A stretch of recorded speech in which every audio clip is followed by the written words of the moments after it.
to look like? How do we begin listening to each other's narratives again without the expectation of either convincing the other or of erasing the other's narrative?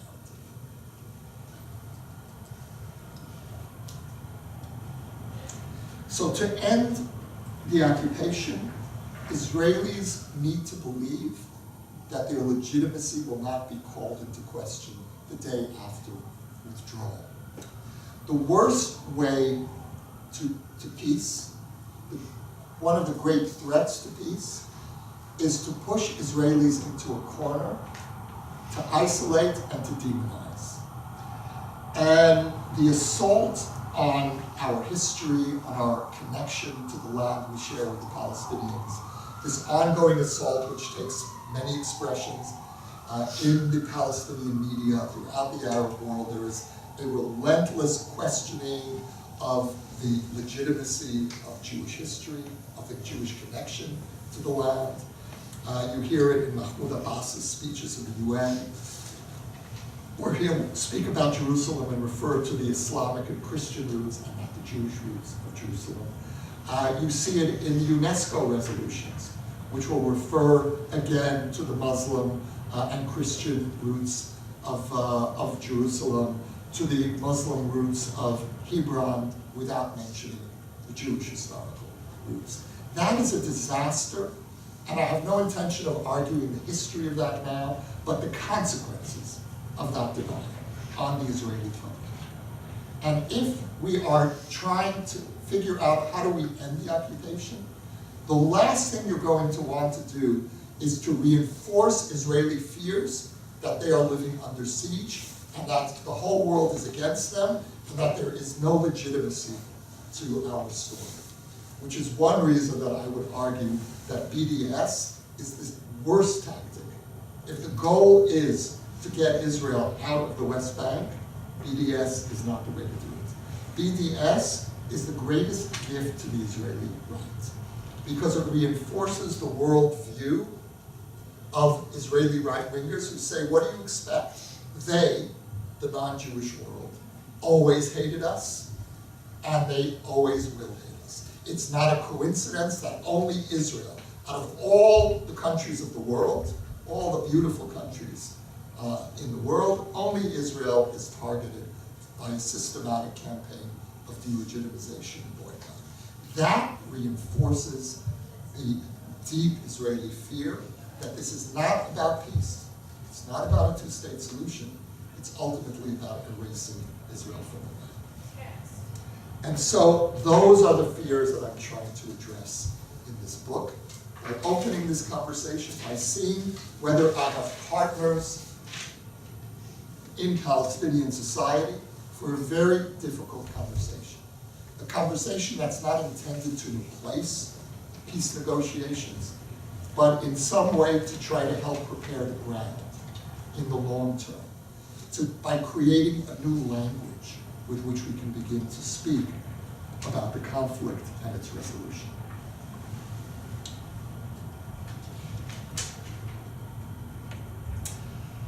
I know that you had Ilan Pape here. How long ago was he here? The Israeli historian? 6 weeks. 6 weeks ago. What Jews and Muslims, I'll speak now about our two communities. I'll speak about the American Jewish community, I'll speak about the Muslim American community. What we tend to do to each other is celebrate each other's renegades. And so in the Jewish community, parts of the Jewish community, Ayaan Hirsi Ali, who once called Islam an evil religion, is celebrated as a hero. She's the good Muslim. She's the Muslim who rejects Islam, who will reinforce whatever you want, all of the negative perceptions that you have of the Muslim world. Here, you see, even a Muslim is saying it. Does anyone know the book Son of Hamas? Anyone heard of that book? Very popular in parts of the Jewish community. Son of Hamas was written by the son of one of the leaders of Hamas, who converted to Christianity and exposes Islam as an evil religion and the whole Palestinian narrative as a lie, and reinforces everything that's comfortable for Jews to believe. Son of Hamas, the author of Son of Hamas, was very popular on the Jewish circuit. And so, when I hear the name Ilan Pappé, I think of Son of Hamas, because he is my son of Hamas. He is my renegade. He is a guy who has decided that his people's narrative is evil. It's all a colonialist construct. It has no legitimacy. It has no rootedness. And the only fair solution, which is really the only way to deal with colonialism, is to erase it, to undo it. And so, Ilan Pappé becomes celebrated in the American Muslim community the way that Son of Hamas is celebrated in the Jewish community. That's a game that I think we need to stop playing. Jewish Voice for Peace, the anti-Zionist group, is celebrated as they're the good Jews. We have to stop taking those who are outside the mainstream of our communities and holding them up as they're the prophetic Jews, or these are the good Muslims, these are the good Palestinians.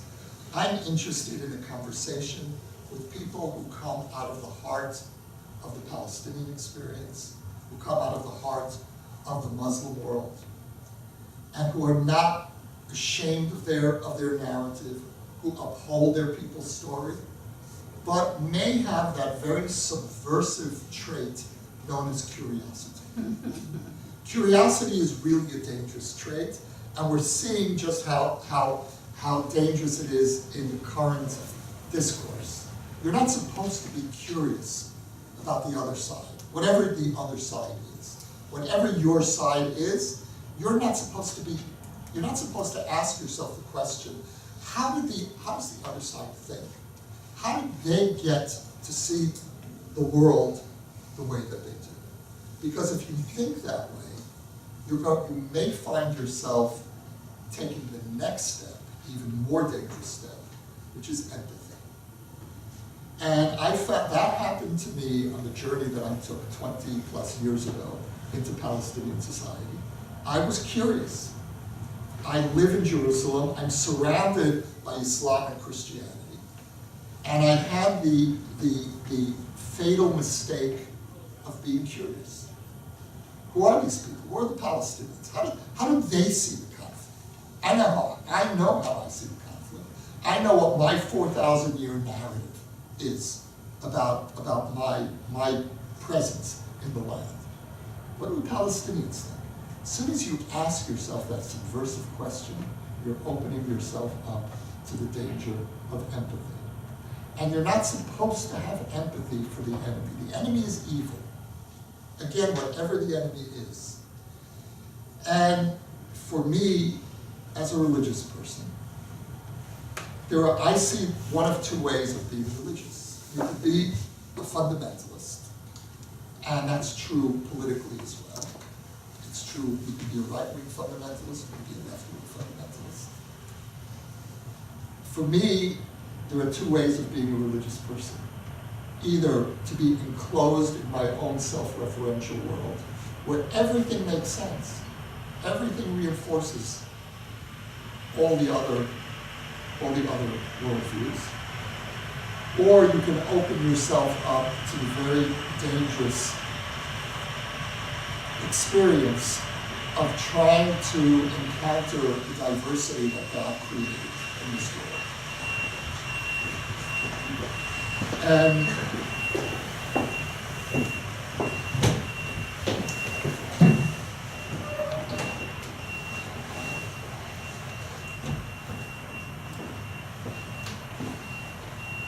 I would say that, and with this I'll,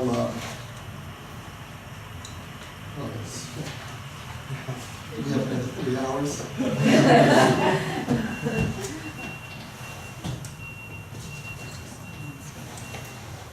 Briefly, how much more time? have the time. We also want to have some conversation. So when do you want to open for conversation? When do you want to open for conversation? I'd love to open for conversation now, but I really would like to try to say a few more points. So we'll go for, say, another 10 minutes. It's okay?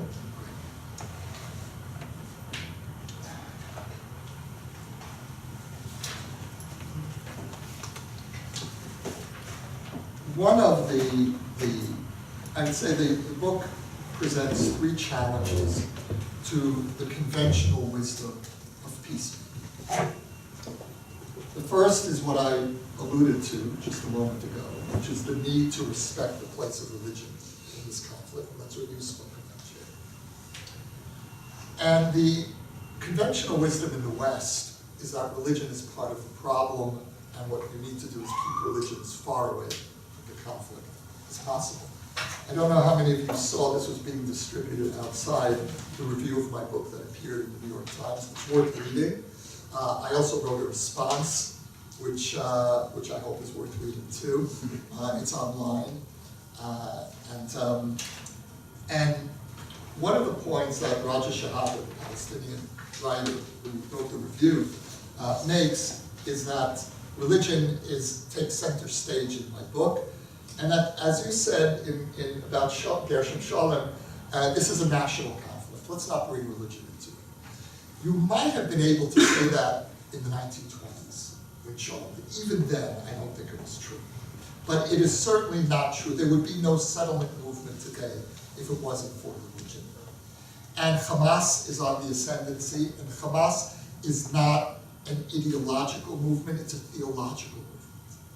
And so to pretend that religion somehow can be kept at the door is really to miss, I think, an essential element of this conflict. It's not the only element, but it is an essential part of the conflict. And what Raja Shahada writes is that I have turned a national conflict into a religious conflict. Raja Shahada happens to be Christian. He's a Palestinian Christian.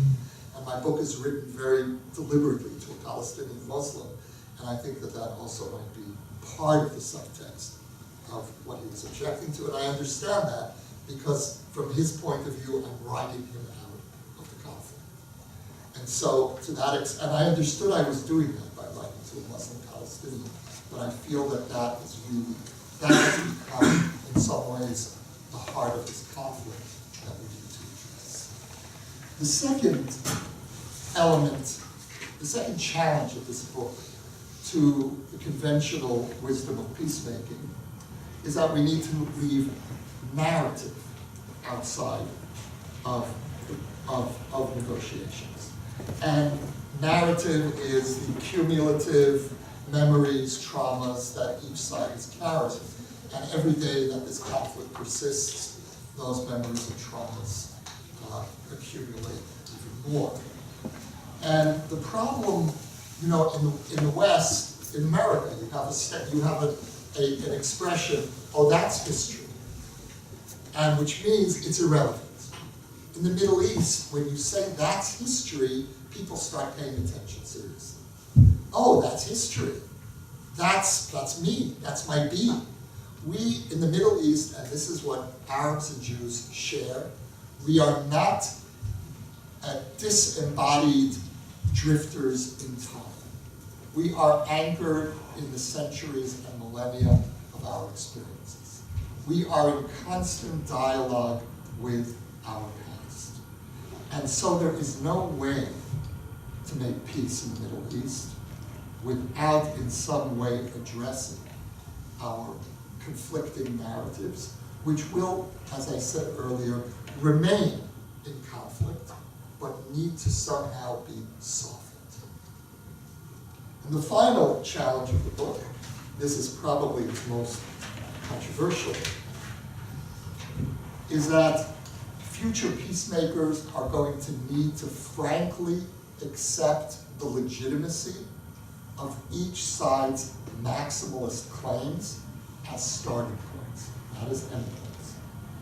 And by that I mean that each side perceives the land, this little land between the river and the sea, the Jordan River and the Mediterranean Sea, as belonging by right to them. And each side from its own experience, memories, narrative, identity, is right to see all of the land as theirs. The land between the river and the sea is really two conceptual territories.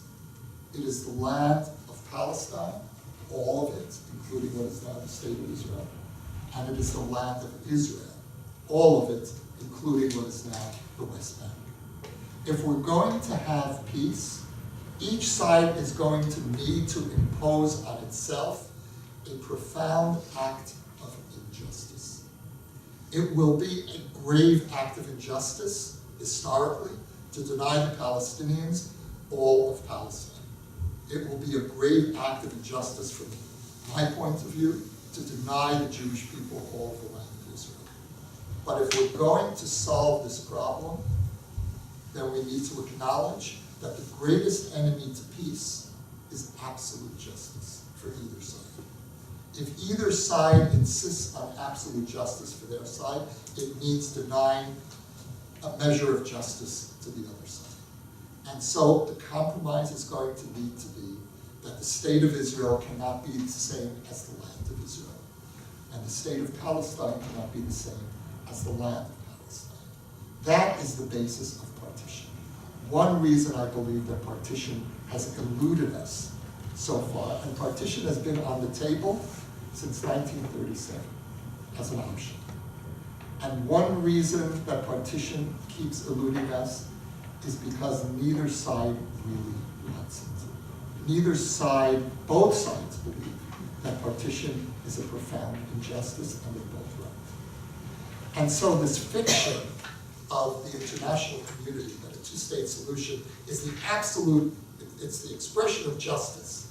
Both sides actually see a two-state solution as an act of injustice to their side. But we're going to need to make that transition where we understand